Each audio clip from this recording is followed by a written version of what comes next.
Pero si Papa Edwin ko ay hindi pa nagre-reply. Ayan po yung cabinet ko.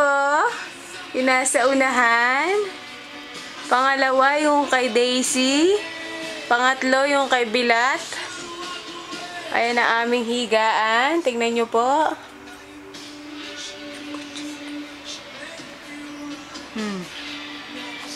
Ayun, hindi ko kilala kung sino yun. Wala yung isang malaki. Malaki rin ang daladalahan. Kalkalin ko yung gamit ko para makita. Diyos ko, ano ba yan? Paano basahan yung bag ko? Basahan, ay bag sa wesa. Bulat-latin ng mga pinset. Wrist strap. Gloves.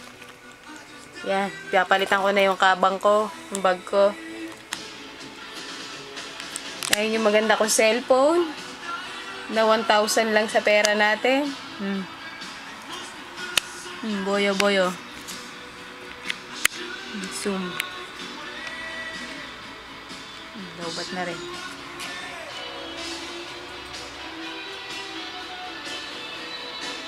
Babalikan ko si Karen ko. Ano yung regalo ng mga Vietnamese sa amin? Narilo.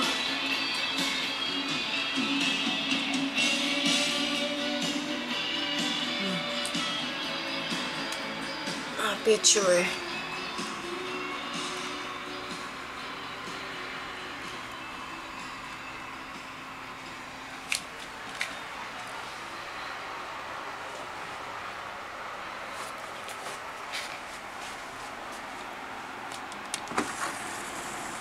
Ayan ang aming lugar kapag gabi.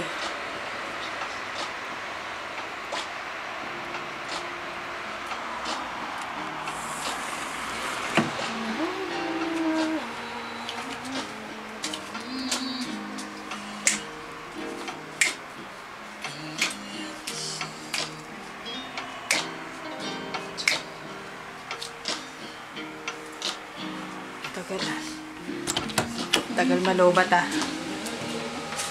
Tingnan ko yung iluluto ni Inday. Tapos na pala magluto. Ayan po, sitaw. Sitaw namin.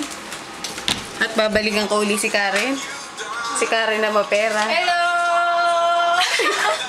Ano yan? Boya. Ayun na. Nakaano na. Nakatakbo sa computer niya. Nakabukas sa computer ni ni Sara. Ayan mo na. Ayan po ako. Boyo.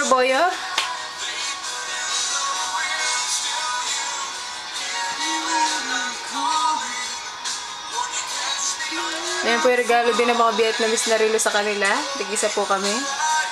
Ang gaganda ng cabinet nila. Hindi, nalalabat na eh. Parang bukas full charge ulit. Kinunan ko yung simbahan. Ang ganda ng kuha ka rin. Nandiyan na yung may